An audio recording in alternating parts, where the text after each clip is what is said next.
But if all you're hearing is mortgage rates are going up, which is a lot of what you see, then that's going to make you panic. But actually, for some people, they're not going to be impacted. So one of the things that we really pride ourselves on doing is giving information, giving education, giving guidance, helping you understand what's going on so that you can make really informed choices for yourself and for your family and for your situation.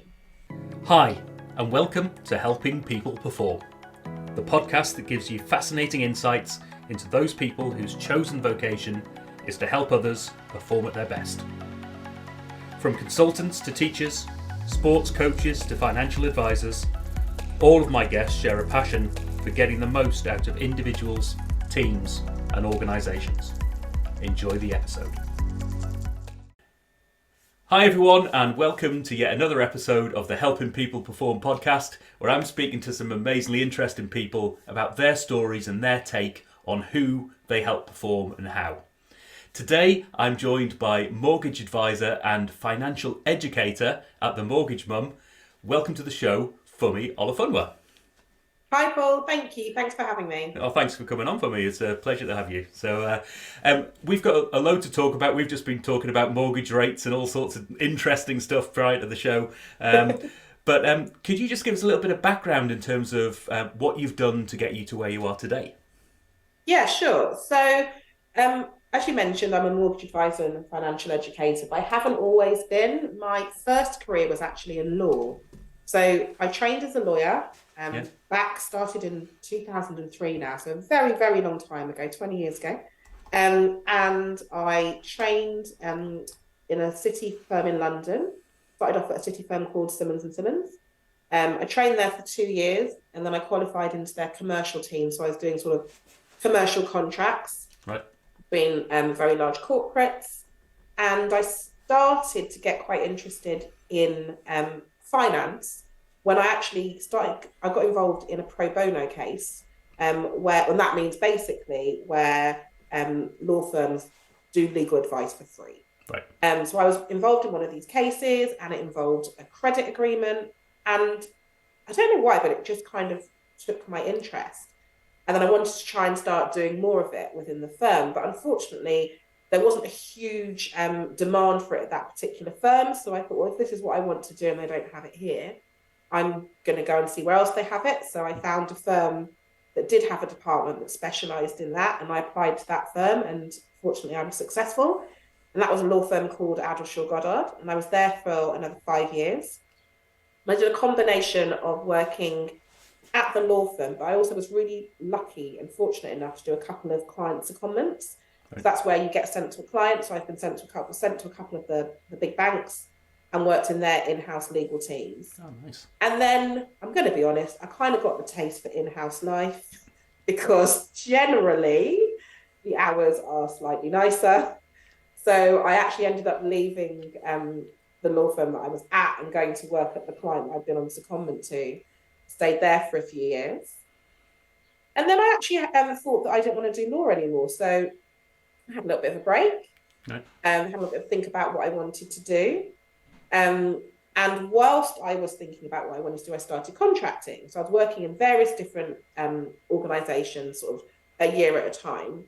And then actually realised, I quite like the flexibility of contracting.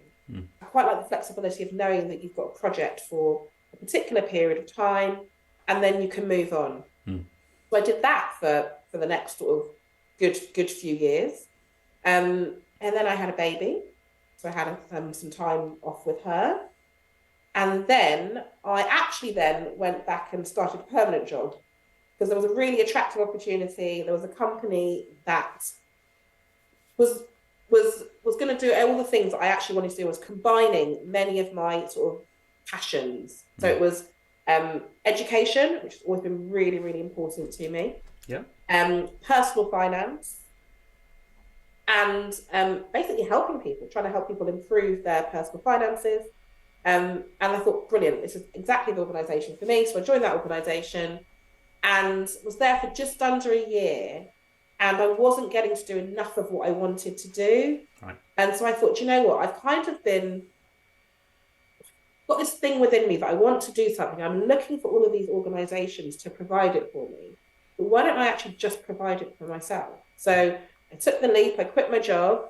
Lots of people thought I was I was not thinking straight at that time. And I decided to set up on my own. So I set up a business called Hoops Finance, provides financial education and well-being to individuals and groups and corporates. And as part of those discussions, what I kept on finding, and one area that people really struggled with when it came to their finances, was getting a mortgage. Right. They found the process really overwhelming, confusing, didn't really know where to start, didn't know how to save, just had so many questions. Right. And there didn't seem to be anywhere that they could go to kind of get all of those answers. And I thought to myself, well, I can help you answer the questions. The thing I can't do, though, is help you with, the actual mortgage application, which is obviously quite a significant part of buying a property. Yeah. And so I thought, okay, well, why don't I qualify as a mortgage advisor? Then I can do both. So that's what I did. Yeah. And that's what I've been doing ever since. So I'm a mortgage advisor by day, but also what is also really important to me is that I provide that financial education to my clients and also people who aren't necessarily my clients yet as well. Oh, wonderful. And one bit I'd love to pick up on a little bit there, you talk about that passion for education. And, I noticed you use the word, certainly in your websites and things, about demystifying things for your clients. What is it that drives that passion for you? Why is education and financial education so important for you? I think it's because our personal finances and the topic of money, it's all around us. We can't live our lives without factoring in that money plays a huge part. We have to pay our bills. We have to work unless we're lucky enough to be lottery winners, I guess. Yeah. We have to work. And I just found that people didn't necessarily think as much as maybe they could do about their money. They didn't think about the things that money could do for them and the ways in which they could use it. Right. And also because of the work that I've done within banks, I'd often work with, right through the stages of different products and services. So right from the inception, you've got the product team, they come up with a great idea, a new product, and I worked with them at that end.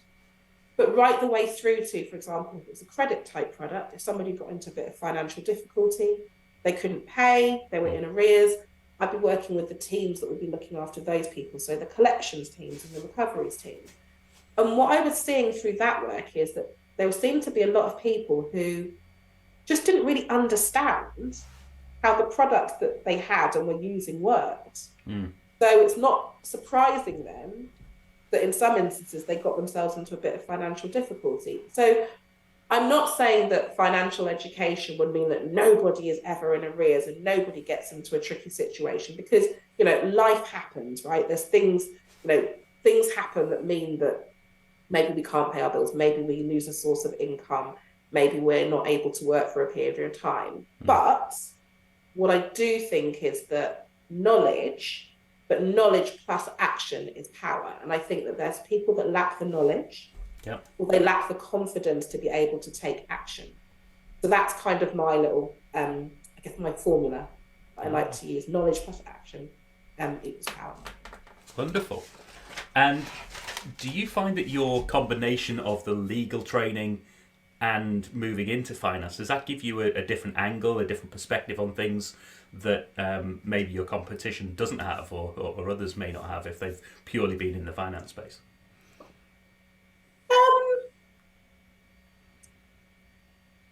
I think I'm used to reading long documents, right. So that probably helps. I think one thing though that is actually quite useful is that I think a lot of people think that lawyers should or do talk in really long or unnecessarily long, they use unnecessarily long words. They use, language that's not easily understandable. And I have come across lawyers like that. But actually, what we're really encouraged to do as a lawyer is use really clear, simple, easy to understand language. Yeah.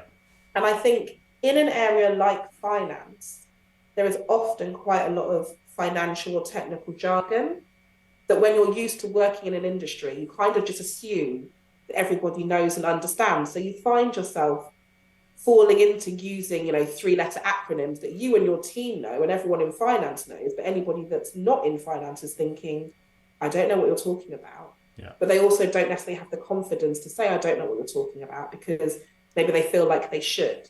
So one of the things I think that actually working in law first have actually helped with is making sure that whenever I'm speaking to somebody, I am using really clear, easy to understand, simple English.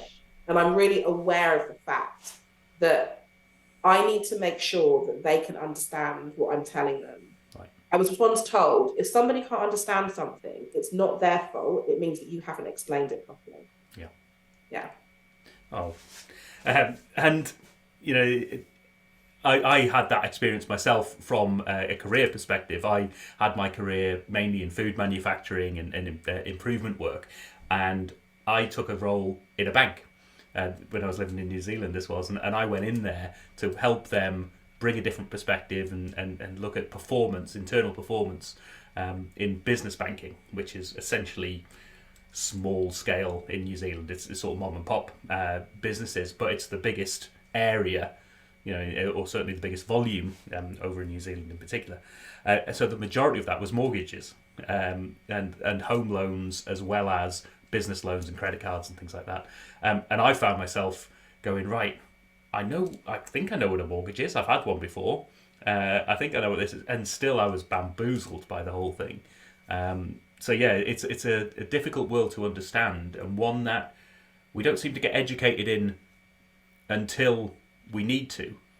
And even then, we don't necessarily get educated in, do we? Speaking from my own experience, I remember home economics classes, which were cooking something or maybe doing a bit of sewing, and I'm sure there was 1 or 2 lessons on finance, but can't remember them at all.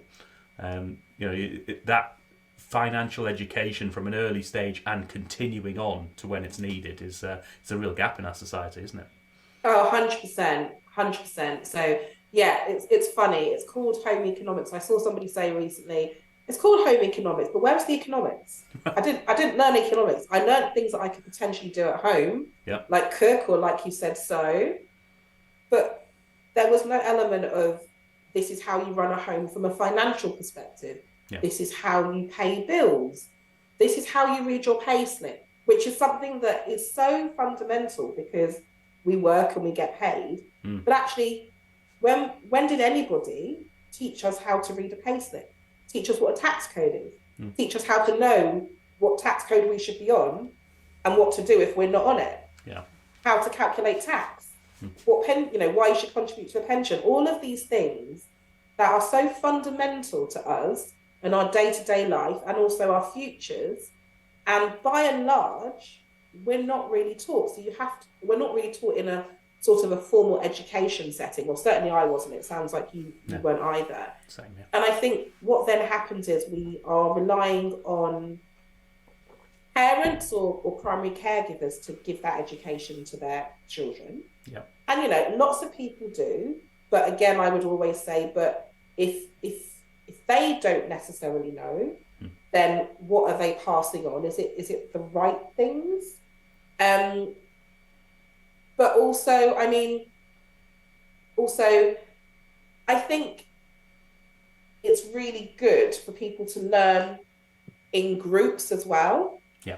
So that's why I really like the concept of classes or workshops, because I think if you can get people open up, you can start to understand different perspectives, because everyone does have a different perspective when it comes to money. Yeah. And, there's research that indicates that our sort of money habits and behaviours and beliefs are actually formed by the time we're 7. So not starting to be formed at 7, by the time we're 7. So the first few years of our lives, what we are seeing our caregivers say, do, behave around money, that is so crucial, because that then informs, our thinking, our beliefs and our behaviours.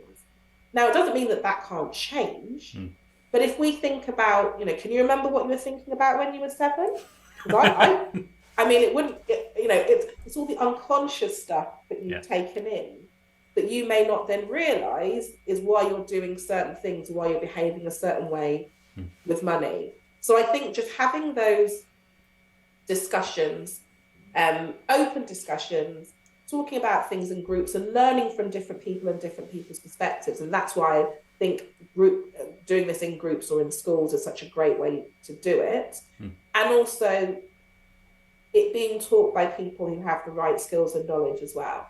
Now, I love teachers. I absolutely think they do the most amazing job. But again, I don't think that this is something that should just be given to somebody saying, oh, you need to go and teach the kids about credit cards. Because actually, if you're a teacher and you don't really know about credit cards and you haven't been trained about how to teach people about credit cards, that's not fair on you. And it's also not fair on your students. So I do think that this needs to be taken seriously and done properly, and there needs to be some investment in it. Now, financial education, interestingly enough, is on the secondary school national curriculum. Right. But it's not, as far as I'm aware, it's not currently Ofsted inspected and it's not examined. So if you think about a school that's got all of its competing priorities, is a school going to focus on something like this that, it's worthwhile and it would be really valuable, but we're not going to be examined on it. The children aren't going to be examined on it. And when Ofsted comes around, that's not one of the key things they'll be looking for. Or am I going to focus on the things that I guess are more important in that sense? So I'm not blaming schools at all or teachers. I think there just needs to be more focus on this. There are groups that are trying to shine a light on this more. So, for example, I'm a member of the Financial Education Forum, and that's different financial services institutions and also organisations coming together, creating resources that then schools can use. There's something called My Money Week, which happens every year in June. So there are lots of people trying to kind of, improve financial education and literacy within the country, within the UK, but it's not as widespread as I would like it to be. And I would like it to be mandatory in all schools and not just secondary schools as well, because of the fact that those sort of beliefs and habits and behaviours can start to be formed at such a young age. Yeah, indeed. Couldn't agree more on that one. And I know I'll be going back to my 9-year-old, my 5-year-old, and having some more conversations in that space off the back of this. So, so maybe that takes us nicely into what you do now. So tell us a bit more about the Mortgage Mum, what you do there, and any of the other great work that you do in the financial education space. Yeah, so the Mortgage Mum is a brilliant, brilliant company founded by Sarah Tucker and Jamie Lewis. And we are a company of currently female mortgage advisors or female mortgage advisors. We are not exclusive, so if somebody is not female, and also they're not a mum, not everyone is a mum either, welcome to apply to join. Yep. But Sarah just kind of coined the name The Mortgage Mum, and it stuck, and it's a great name because everybody remembers it. Yep. And everyone always asks the question, do you have to be a mum? Do you only have to be a woman? And it starts the conversation, but we are very, very inclusive, so everybody is welcome to apply. We all currently work virtually. So one of the main reason why she set it up was because she wanted to still be able to work and have a family. She wanted to be able to work flexibly. And the current structure in several corporates just didn't really allow for that in the way that worked for her. So she thought, if it's not already there, then I'll build it. And she did. And we're now sort of 30 plus strong. Oh, nice. So we're all self-employed mortgage advisors, but we sort of work, as a team. Yeah. So we deal with all different types of clients, all different types of lending. So it could be a first-time buyer. It could be somebody who is wanting to move home. It could be somebody who's, on a mortgage deal that's coming to an end. It could be somebody with a buy-to-let property. Right. We'll help anyone and everyone, because we really, really believe that mortgages are more than just about money, and we think that we have the way in which we deal with our clients, we think is quite special, and our clients really seem to appreciate it. We're very flexible, we're very accommodating, and sometimes work out of hours to suit our clients, but also to suit us as well. Yeah. And we do a lot of hand holding, and people do, seem to really, really appreciate that. And we like to provide a balanced view. And this is something that I think is really, really important, actually. I think when you look at some of the things that are in the press, I think some of them can be quite, there can be quite a lot of scary headlines. Yeah. And, sometimes it panics people. Particularly at the moment, right? So just before we came on, we were talking about mortgage rates. So yesterday, Bank of England increased the base rates. Now, that will impact some people and it won't impact others. But if all you're hearing is mortgage rates are going up, which is a lot of what you see, then that's going to make you panic. But actually, for some people, they're not going to be impacted. So one of the things we really pride ourselves on doing is giving information, giving education, giving guidance, helping you understand what's going on so that you can make really informed choices for yourself and for your family and for your situation. Wonderful. Yeah, I think that's sometimes I liken it a little bit to estate agents or other services like that, where you don't need a service until one particular moment in your life, but it's really important. And I find myself with a lack of trust in those situations where it's like, is the person who's given me this service, really acting in my best interests, or are they just out there for a bit more commission? And it's like, if you're telling me that as an estate agent, for instance, the asking price is going up, does that just mean you're saying that to get me to go up to give you a bit more commission, or are you actually trying to help me with this purchase? And it's a trust issue that's underlying in those areas, isn't it? That comes with honesty and openness and conversation. Yeah, absolutely. I think trust is so key. And rightly or wrongly, trust in financial services generally, I don't think is as high as it would be nice if it was. Yeah. I think there have been various things that have happened in the past that maybe make people not really trust people who work in financial services, or think that people are working with their best interests at heart. So what we do is we really pride ourselves on developing relationships with our clients. We are on social media quite a lot because we feel that if people can sort of see us, see us speaking, see us how we talk about things, see our views on things, then that starts to build that element of trust and build up a rapport.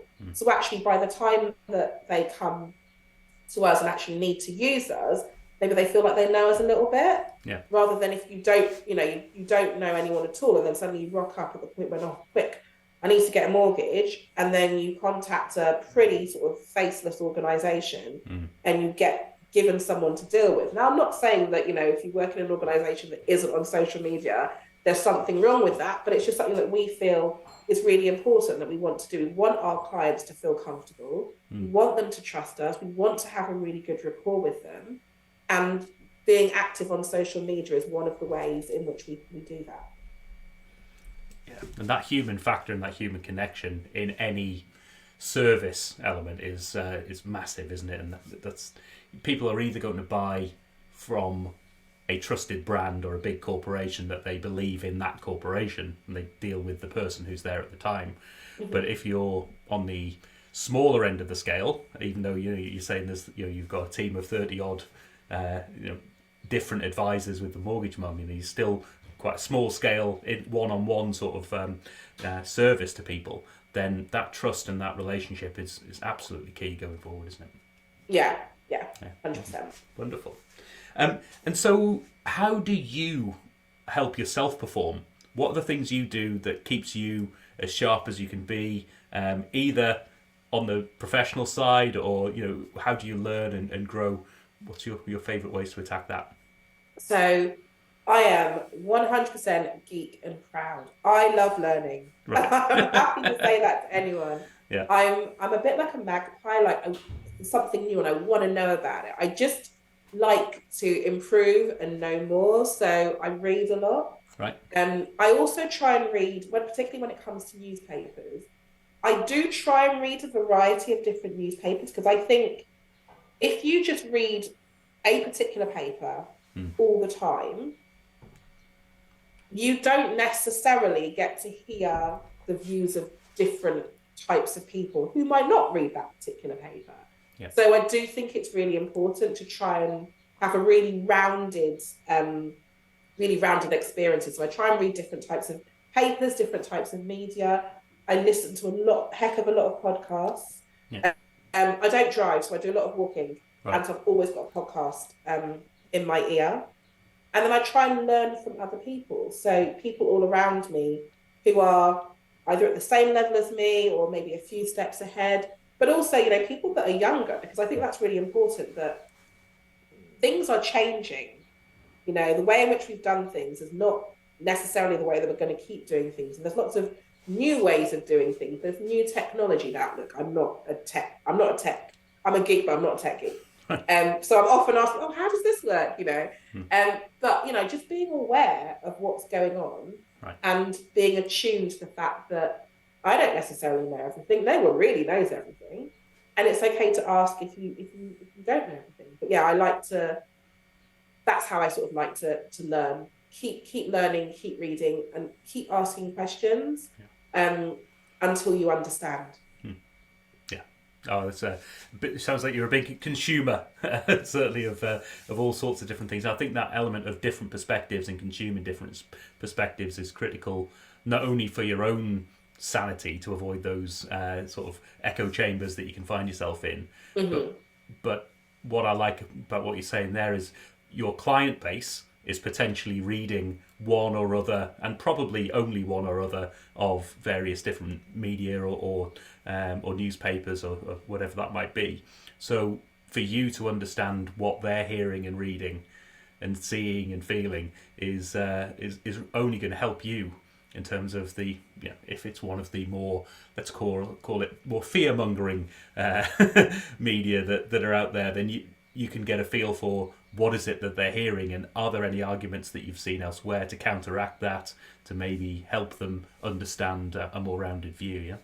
Yeah, because I think balance is really, really important. Yeah. I think the financial services can often get a really bad rep.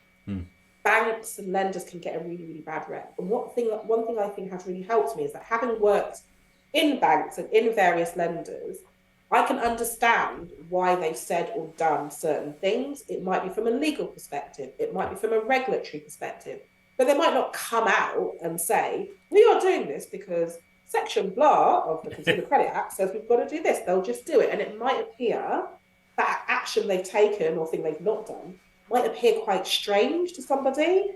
So I like to try and provide balance. So if there's something that a lender has done, and it seems a bit odd and people, are not happy with it, I can then offer some reasons as to why that might be. Yeah. I think balance is really, really important. I think particularly when it comes to lending and borrowing money, I think that lenders have a responsibility when they lend, but also we as borrowers have a responsibility when we borrow. And sometimes I think that we don't necessarily sort of emphasize that point enough. Yeah. So I like to provide balance, and I like to find, when I'm speaking to clients, if I don't think that something's affordable to them, I will say, I don't think that this is the right decision for you. Right. Maybe you need to wait. Maybe you need to think about a smaller property. Because my main aim is to make sure that I give you good advice and that you stay in your property. Yeah. So if you can't afford what you want, then that's not going to be a long-term good decision for you. So I'm also quite honest. I like to think I deliver it in a kind way. I think I think you, as financial services, we need to be honest with people. Yeah, I think with people, when they build that trust and that human connection, they will know that the position of advice you're coming from is one of care for their long-term outcome, and that's wonderful. Maybe a couple of slightly different questions then. If you were able to help any individual, team or organisation with the skill set that you've got, who might you want that to be? So I come across quite a lot of, I think, women who are busy raising a family, busy working hard. And I think that sometimes, not all times, but sometimes, making sure that they themselves are financially aware and financially secure maybe comes a little bit down in the priority list because they're putting other people before them. Mm. And so what I would love to do is make sure that and speak to basically all women. Obviously, I've been there quite a while, so quite a lot of us. But to kind of really kind of impress upon people the importance of looking after yourself financially. Mm. We hear about all other types of self-care, meditate, journal, have a nice long bath, whatever it is. Yeah. But I think taking care of yourself financially is actually one of the greatest forms of self-care that you can do for yourself, and you'll help not only yourself, but if you have a family, you'll also help your family. So, making sure that you are aware of, if, for example, you have a family, making sure that you're claiming all the things that you can claim if you're not working. Right. Making sure that you're keeping an eye on your pension contributions. If you're moving companies, you know where they all are so that they don't get lost. Yeah. Encouraging people to have the conversation about maybe sharing parental leave. We have shared parental leave in this country. So if you're in let's say a heterosexual couple, and I say that not because parental leave doesn't apply to other couples, but just because historically, when you look at the research, if you're in a heterosexual couple, the majority of the care, particularly when the children are very, very young, it will be the mother. That's what the stats say. Yep. But stepping out of the workforce for a little bit has an impact. It has an impact from a pension perspective, because you're working less. There's less time for you to contribute to your pension, which is then compounded by gender pay gaps, which exist. Yep. People are trying to close, but they exist at this moment. So imagine if when you were working, you were being paid less, but then actually you also work less because you've taken more time out to care, whether that's to care for children or for elderly relatives. So there are, I guess, challenges or additional hurdles that you might have to jump through. So just making people really aware of those and helping them think of ways to navigate that. Yeah. And it is, as you say, that financial stability. It doesn't have to be massive wealth or anything like that, but it's a financial stability and understanding of where you are, where you're heading to. It can be such a driver, if you haven't got that, to other mental health issues, relationship issues, all sorts of different other pieces outside of just the finances themselves, isn't it? Yeah, absolutely. There are such huge links between mental health and money. So Martin Lewis has set up this organisation. It's called the Money and Mental Health Institute, and they regularly conduct research and publish research that shows the very clear links between the two. Right. Yeah. Oh, and if we were to switch that on its head a little bit in terms of if you were able to sit down with somebody, have a cup of tea, have a drink, have a meal, and sit down and chat with them in order to learn from them and up your own game, who would you want that to be? So there was a lady that I used to work with when I actually went on one of my secondments in the bank. And I sort of, I'm not going to say stalked, but we're connected on LinkedIn and I look at her page regularly. And she's just phenomenal. She has worked in so many different areas of the organisation. So she is a lawyer, but she has worked in product, she's worked in marketing, she's worked in ops. She's always sort of changing areas. So obviously, she's learning loads, and she's risen up the ranks. And she also has 4 children. Now, I'm one of 4, and I actually have 1 child myself. And I regularly question my mother on her decision to have 4 children, because having one, having just 1 is quite tricky. Yeah. Let alone 4. Then this woman has 4. And she's doing all the things that she's doing. So, yeah, I mean, I'm pretty sure that there will be she's got a lot of support systems and good networks in place. But, even with that, it can't be easy. And I'd love to kind of sit down and chat about how she does it and sort of what drives her to keep going, because I can imagine she's probably quite tired. Indeed. It's quite a relationship challenge, isn't it? Just in terms of making sure you've got enough time with one, Exactly, as you say, yeah. never mind four. Wow. Lovely stuff. So finally, who should be reaching out to you, and how do they reach out to you, and how do they find you? Okay, so in the question of who, if you are looking to buy property, I'd say at any point in the next couple of years, then I think it's always a good idea to speak to a mortgage advisor, because they can give you an idea of the types of lending that might be available to you. So what you don't want is to think or not even know anything about the mortgage industry, then just rock up and think, hey, I'd like a mortgage for X, Yeah. and then at that point be told that that's not happening because, for example, your income isn't high enough for that to be a possibility for you. So I always say let's prepare. So plan and prepare, and the best way to do that is to speak to somebody in advance. So anyone who's looking to get onto the property ladder for the first time, but also anybody who's thinking of moving, so they'll maybe be getting a new mortgage, or they're actually got a mortgage at the moment, and their mortgages, they've got a fixed rate product, for example, that's coming up to an end. Basically, anybody who wants to either get a mortgage or has a mortgage and just maybe doesn't understand it, because there are so many people that are like, oh yeah, I've got a mortgage, I don't really understand how it works, I don't really know any of the stuff about it, because often we do, right? That's the boring bit. Yeah. Nobody really wants to think about the mortgage. The exciting bit is getting the house. Yeah. But the mortgage bit is very, very important. So you can outsource that to me. That's absolutely fine. I will do that. But yeah, you need to get in touch, and particularly at the moment, because I think over the past sort of 6 months or so, it has been quite a rocky time in our wider economy, and mortgage rates are often being discussed in mainstream media, and sometimes the headlines can be quite scary, I guess, if you're not involved in the industry and you don't really understand what it means for you. So I would always say, yes, read the papers, read the news, listen to the news and try and understand, but actually it's all going to be quite generic in the sense that nobody can say what that actually means for you personally. Right.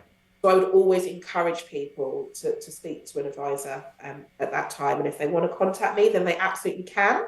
Yeah. You can contact me, you can find me on Instagram. I am Funmi_the mortgage mum. Or you can send me an email. I am funmi@themortgagemum.co.uk. Fantastic. And I'll make sure those links are in the show notes so that people can reach out. So, an amazingly important and what some might not find interesting in the first instance, but once you start to peel it and understand what it means to you, an amazingly interesting field that can have such an impact on the rest of your life. So really enjoyed chatting for me, and thanks so much for being on the show today. Thank you very much for inviting me. Cheers now. Thanks for listening to today's episode. If you liked what you heard, then please give the podcast a rate, review and share. I'm Paul Teasdale, and from sausage making to banking, oil and gas to Formula One, I help people perform. If you'd like to find out more and have a conversation, contact me via helpingpeopleperform.com.